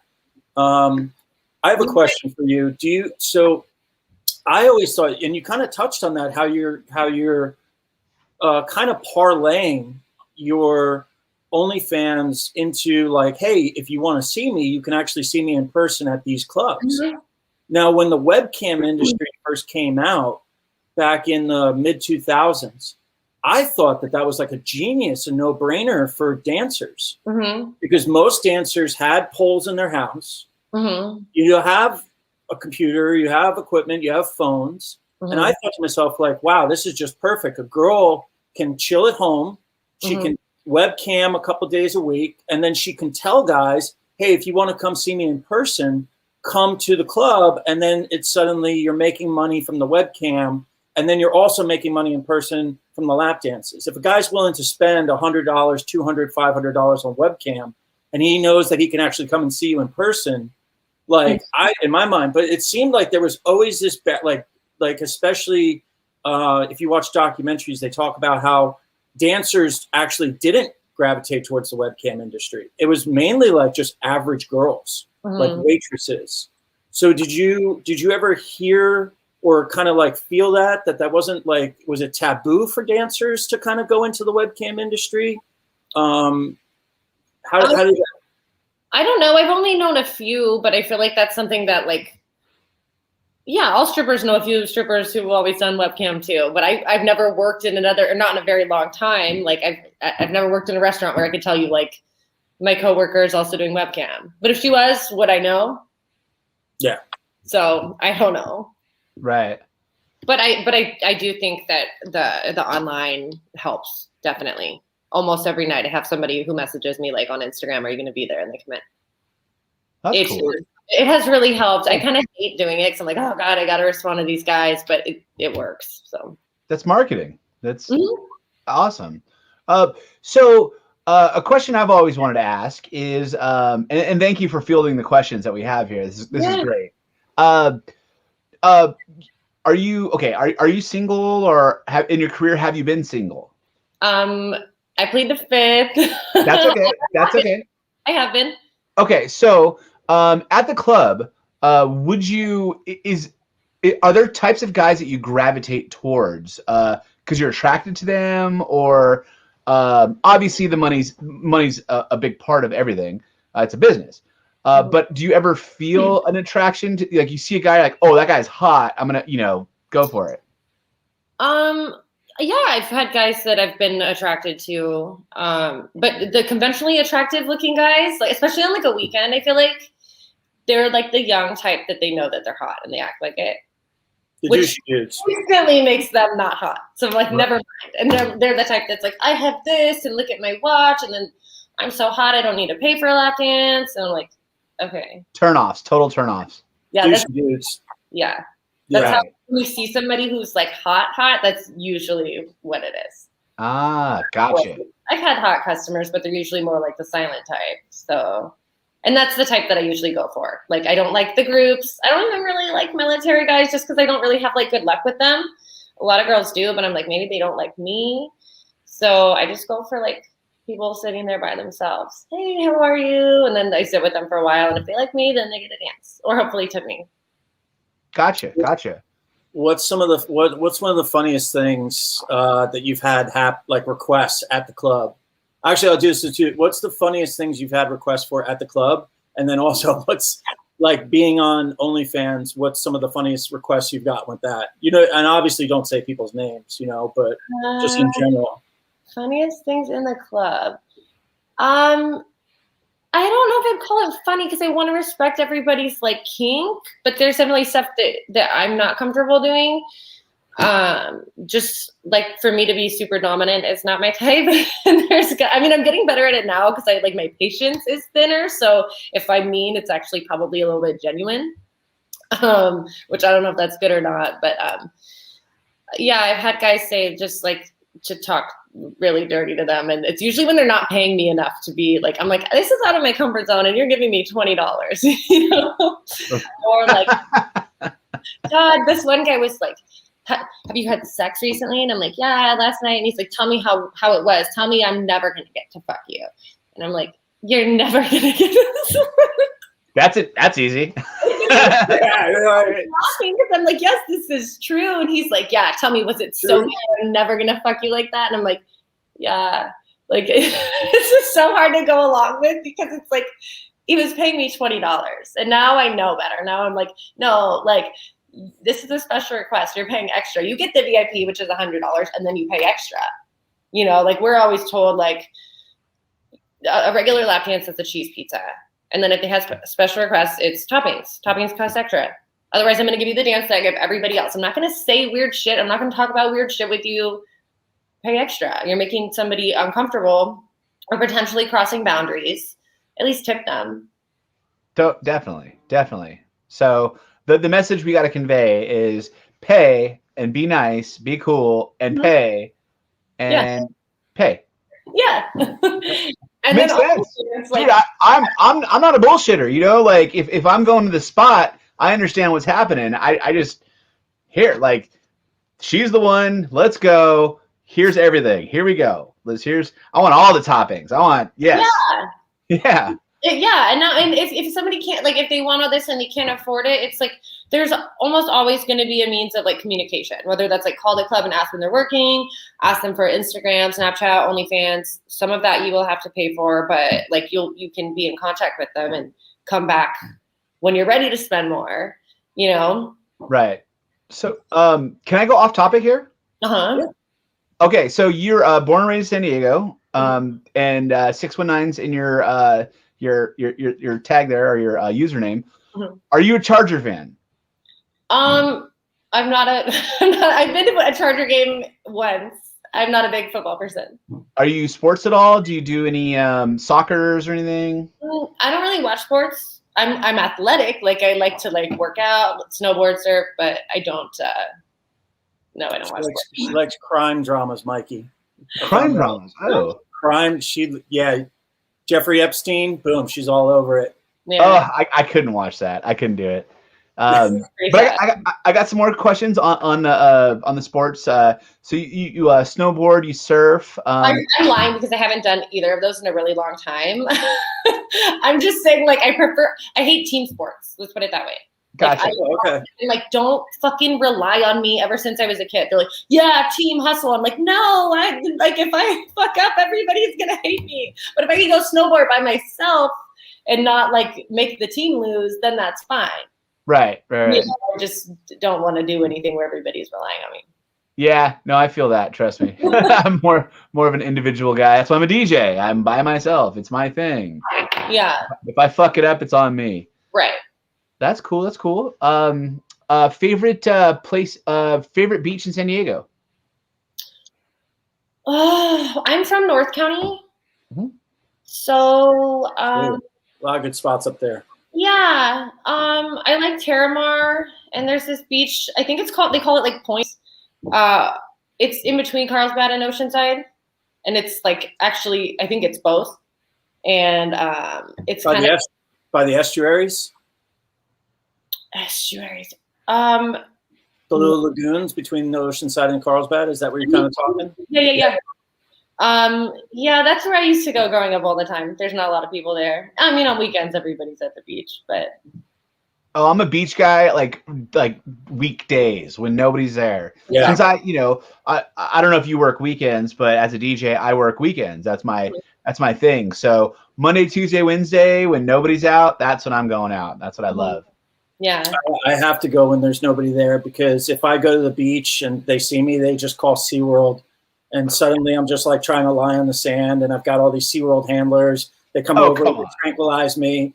They're just like, we've got the walrus. We have them sedated. Okay, bring in a chopper, bring in a baby Huey, and we'll get them over to SeaWorld to attend, So I've just learned it just is a spectacle, No, it's not. Yeah. Incredible. Mikey's seen it. Mikey's been there. He's just like, I know. I just don't bring it up. Yeah, he doesn't bring it up.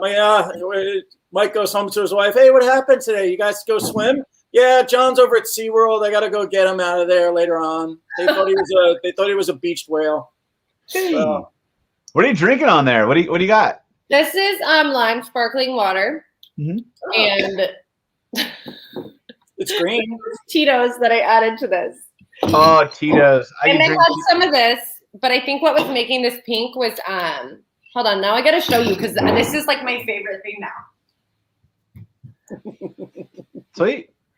Okay. There we go. It's like liquid IV. It's electrolytes. This watermelon, it's really good. Ooh. But it's no sugar, so it's like a good mixer too. I feel like you're drinking with Gatorade, so maybe it like counteracts the hangover. Oh, wifey. Oh. I gotta get that for wifey. Yeah, I've been getting liquid IV at Costco, but I haven't gone. So they have these at Sprouts, and normally you could like just buy the individual packets, but they were like $1 something per packet, and this is 20 of them, and it was like $20 actually. So I think this was a little bit cheaper. So I just got a whole box because I'm gonna use it. Use it. Got it. And it tastes really good. It's pretty sweet for being sugar free. So yeah, you just like mixy with vodka and water. I'm a fan. I like it. Me too. Actually, I haven't been doing a lot of beer lately. I've been more the spritz or the seltzers. I've been really on the seltzers. I've been just counting those things. But since today is St. Patty's Day, I'm doing the Guinness. Yeah. Cheers. Cheers. I'm beer. I'm gluten free, but John, you square. Come on. I love those. I drink those all the time too. I was doing too many of those seltzers. That's why I'm on actual non-alcoholic seltzer now. Yeah. No, those seltzers are a rabbit hole. Oh my God. They are when you top them off with. Oh. I do that. Oh. I do that. Yeah, this is a mixer because it tastes like almost nothing. Exactly.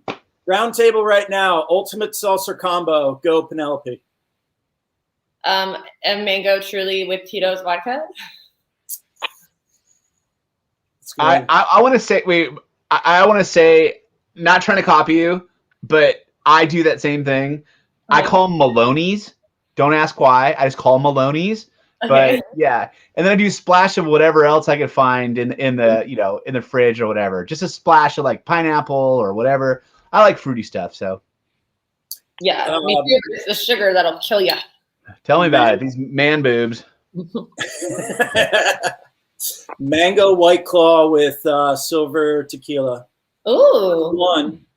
And then the other one was the watermelon Trulies with watermelon kombucha splashed on top. Ooh. Wow. That's not really. Oh wait, Truly's alcohol. I'm like, that doesn't count. Yeah. That sounds good. Oh, it's dangerous. You just pour the Truly out and then just do like a quick like splash of watermelon kombucha to give it that little extra flavor. Yeah, it's the ultimate summer hot day drink. You can just pound those things, and you're getting the kombucha. So, you know, That's you're good. staying healthy. Do you ever mix hard liquor with kombucha? Mix what? Hard liquor? No. I mix hard liquor with coffee. I mix hard liquor with everything. I am an alcoholic. What, you know, we're being honest, right? We're being honest. Yeah. I'm not bullshitting here. Every morning I wake up with coffee and Irish cream, you know, the Costco, the giant freaking bottle.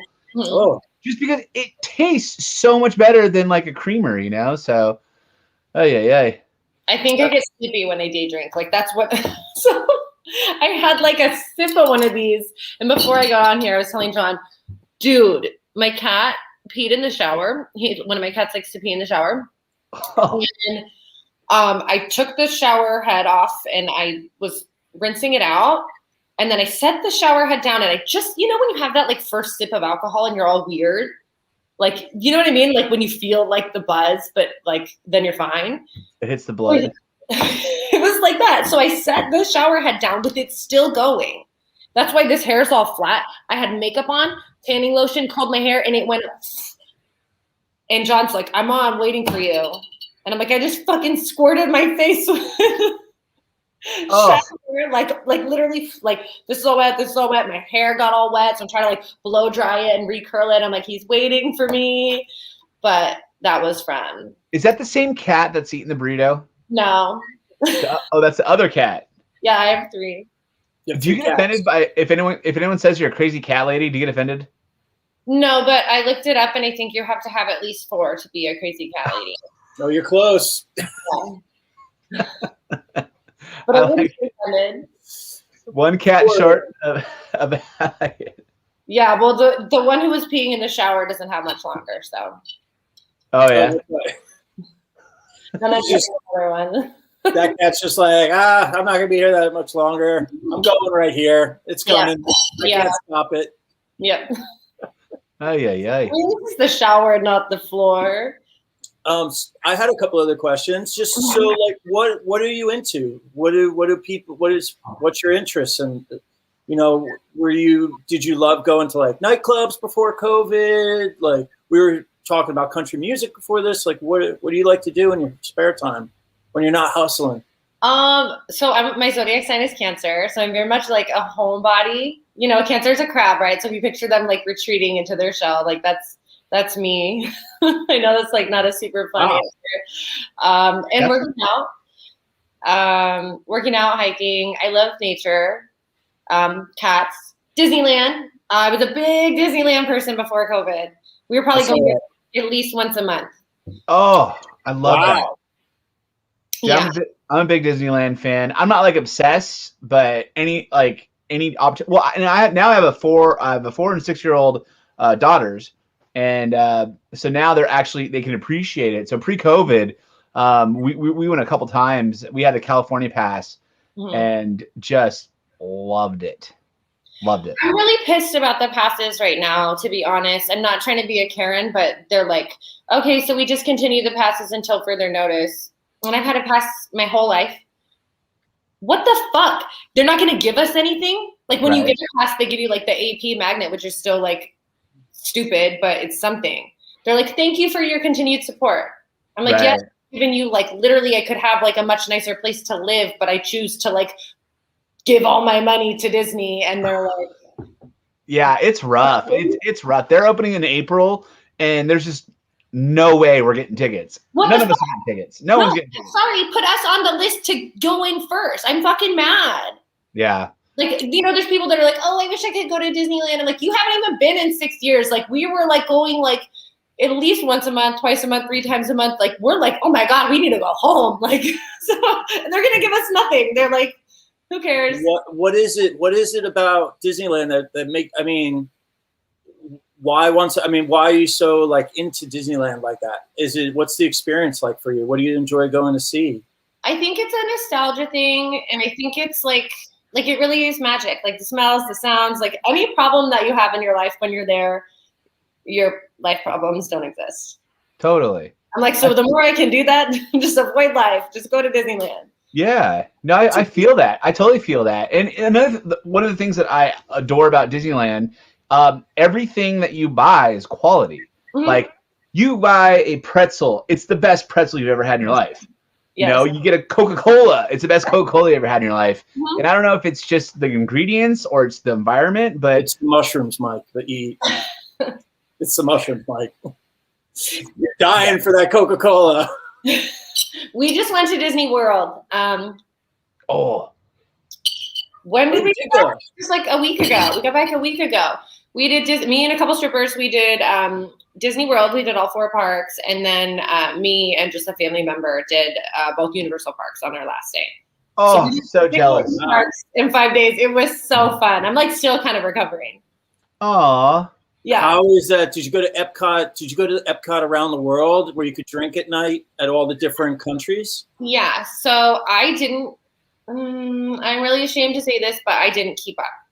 I was with 3 other adults and 4 kids. So like I was the babysitter that day.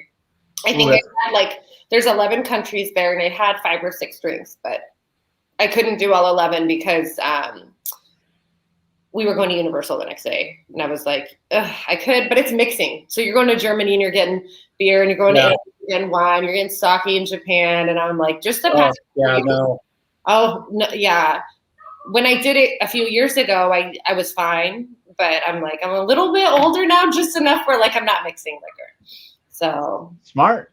We did it, like we got our little thing signed. I probably have it somewhere. But yeah, we got it signed. Everybody signs the 11 countries. It says you went there.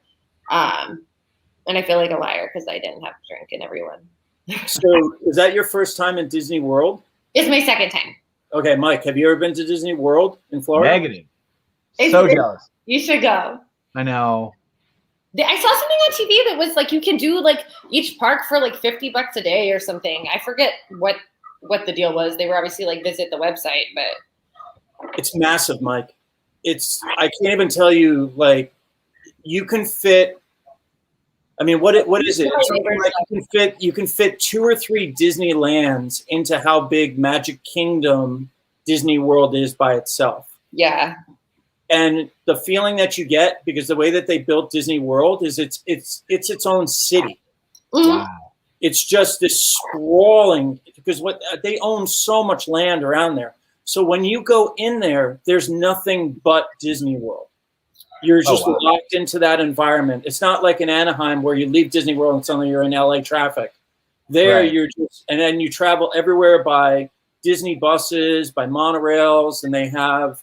Did you see the gondola thing now, the Skyliner? It's like yeah, we did the gondola when I was there. That was amazing. Yeah, that was fun. It kind of took longer than I thought. I'd rather take the bus, but it was cool. Mike, they have ski gondolas, these 8-person gondolas going from pretty much every Disney resort to all the different parks. So it's this just massive gondola. From your hotel, yeah. Yeah, back to your hotel. So it's like, okay, I need to get over to Epcot. It's like, take this gondola to here, then get off here and switch gondolas and go right over. And, I mean, just they keep the cars, you know, and the gondolas go over the nature, over the water, everything like that. It's pretty amazing. That's we're going. We're gonna go when things get back to normal. We're definitely gonna go. Have you guys ever stayed at any of the hotels at Disneyland Anaheim? Like, not since I was little. Although I do almost every time I go to Disneyland, not almost every time, but I'm sorry, my neighbor's dogs. They're fucking distracting. Disneyland Hotel, they have Trader Sam's, that bar. Yep. So I go there a lot. That place is fun. Yeah, I'm a tiki guy. That's a good time. When we stayed at Disneyland Hotel, it was like, I don't know, like 2 years ago. You can pay I think it's an extra $250 a day, or per night or something like that. And you actually get to go to the 12th floor. They have like a lounge up there where all the booze are free. It's all beer. That's the only place in Disneyland Hotel you can get beer. And then all the food and everything. They have like 3 meals a day plus snacks and desserts and stuff like that. And then the actual suite that it's in, capacity 40 people. You have this 180 view of Disneyland, and it's a dope spot. Wow. And I mean, it's a pretty penny to pay that $250, but in the morning, you can just be pounding those beers before the doors open, and get them in and get a little saucy when you're walking in. So I would recommend that when things come back around, staying at that. What is it called? I'm sorry? What is it called? How do you do it? I gotta look that up. Give me a second. I'll bring it up. Yeah, let me know. I was going to ask, since you're a Disney fanatic, have you ever done the secret Disney tour? No. You know about that, right? Club 33. What's that? Are we talking Club 33? I don't know if it's called Club. It's this extra tour that you pay for. It's kind of expensive. Oh yeah, with the plaid. But they take you underground. They take you underneath the city, and they take you behind the scenes. It's a secret tour you can pay for. You have to reserve it way in advance. No, and they only take a certain amount of people a day. It's expensive. My mom, when I was a kid, asked me if I wanted to do that, and I was like, "Oh my God, yeah, I want to see what's." Especially in Disney World, because there's a whole city underground. Yeah.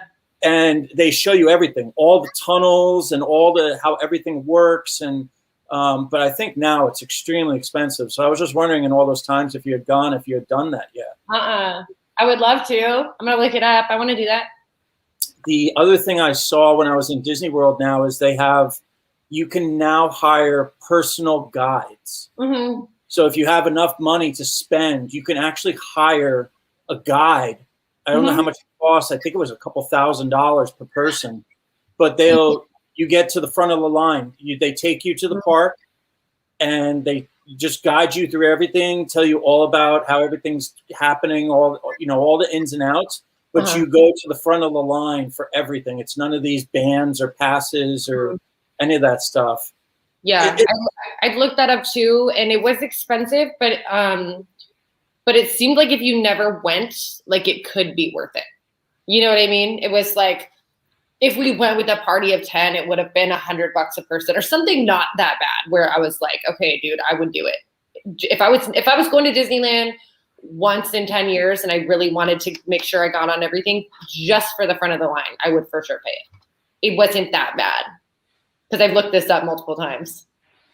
Have you ever done mushrooms in Disney World or Disneyland? I've never done mushrooms at all. I've been like super stoned there, but that's about it. And drunk, of course. Am I blurry? No. Oh. No. Okay. So it's the club level at Disneyland Hotel. You upgrade to the club level, and you get concierge service, and then you get access to that room I was talking about. She's writing it down. I love it. She's all over that. It's an experience, and especially when they have the fireworks at night, you get a great view of the fireworks while you're drinking your wine, and they provide desserts during the fireworks celebration. So the club level, I think it's a $250 upgrade with whatever hotel room on top of whatever hotel room you get. Per person or just one time? I think per room. Okay. Yeah, we rolled it. It was my wife and I and our 2 kids, and yeah, I mean, they'll let you like take as many snacks as you want to go into the park with, which was cool for us with the kids. We had a ton of snacks, and yeah, I mean, beer. It's all free beer, and trust me, I was drinking in the morning before the doors open. At lunchtime, we went back there, and then at night, yeah, just definitely got in there. Oh, Emily, say hi. Say hi. How was your burrito, Emily? God, I know she's the worst. So real quick, I gotta get this question in before we run out of time here. But I had a quick question. We're gonna go back, not to Rodney Dangerfield, even though we love Rodney so much. But I had to ask about. We're gonna deep dive onto Penn's Penelope's Instagram here, and I had to ask, what is the story behind that thing? What's going on right there? So that is a giant Jello shot, and it comes in like a big syringe, like a hospital needle. Hell yeah. Yes. And that was in New Orleans, and they had like all these drive-through daiquiri spots, and I've been there before, but I guess I was just like, what were we going to do that day? We were going to look at house floats because it's COVID and all that. There was no parades. So yeah, my brother-in-law just pulls up and he's like, what do you want? And I was like, oh, it's 10 o'clock in the morning. We haven't had breakfast yet. And there's like all this stuff. I go, okay, let's just do like a lime Jello shot. And it comes out in this big thing. And I was kind of having trouble like getting it out. So my sister made a video of me and I'm like, hold on, if you're making a video, let's get on my knees. Oh, wow. Yeah. Those drive-through daiquiri shops in New Orleans, it's just crazy. Have you been to the places where they have like boozy candy, like gummy bears, like it had pineapple soaked in vodka? Ooh. Oh my God. Yum. I don't know if I was empty stomach or what, but yeah, we did a drive-through parade. It was like in the park and there were floats, but the floats didn't drive, you drove through with your car. Right. And I ate a couple things of the pineapple and I was like in the back of the car. They'll fuck you up, dude. Fruit that's like soaked in alcohol, man. They'll fuck you up. The watermelons. Oh. Mm-hmm. It was fun though. You can just get that stuff on drive-through there? Yes. Yeah. In your car. So it's like, boom. You're not supposed to have it open, but it's. But they serve you it with a straw. Yeah. Okay. Right. I know. Every time. Hearing about this now, I was like, oh my God, drive-through alcohol joints? I was recording the lady and I think she was like, what are you doing? I'm like, I'm sorry, I'm from San Diego. This is so cool. I picked the wrong week to quit drive-through alcohol spots. I picked the wrong week. Right? Hey. Oh, look at this. We got this shot of Pen up here. I've had multiple people tell me they like that picture and that's why I kept it. It's like, I don't like the lighting. That's a good color for you. Yeah. Blue. Yeah. Hair. I love the style. You just look like the little cheerleader girl. And that's like when I feel probably like hot and sweaty and my hair straightened and I just put in a ponytail at the end of the night. That's not the style, Oh, and then if you guys, so we did, this was the magazine cover that we did with Penelope and Cam. Right there with your girl Cam. That was our February Valentine's Day issue. A girlfriend's date night. I always have a weird time trying to come up with themes for this. I'm like, okay, we went from bikini sunbathing to hot syrup in the kitchen to lingerie on the white rug. I was like, whatever. Like, and she was like, should we do collars? And you guys are like, yes. And I'm like, okay. Yeah, collars. I was like, yeah, please, collars. Sure. Collars, that works. But guys, this is, make sure to go check out Penelope. You see right there, Princess Pen 619, and the links to her are through this Instagram page or her Twitter as well. And we're about wrapped up, guys. We're coming up on the 7 o'clock mark. That was 2 hours right there. We had an amazing show. Is there anything, Mike, you want to start leading us out? Anything, tell us where people can find you and everything? I'm just Instagram, Mikey Beats DJ, Twitter, DJ Mikey Beats. If you see me, point at me. If you hear me, holler. I gotcha. Penelope, you're up next. Thank you for having me. Add my Instagram, chat with me there, and ask me questions. Just be polite. Thank you. Be polite. And tip. Tip well. Yeah. Guys, I'm John Cocozza. If you like this show and you like everything, please support Bikini Girl Magazine. That's the best thing that you guys can do. Go to bikinigirlmagazine.com.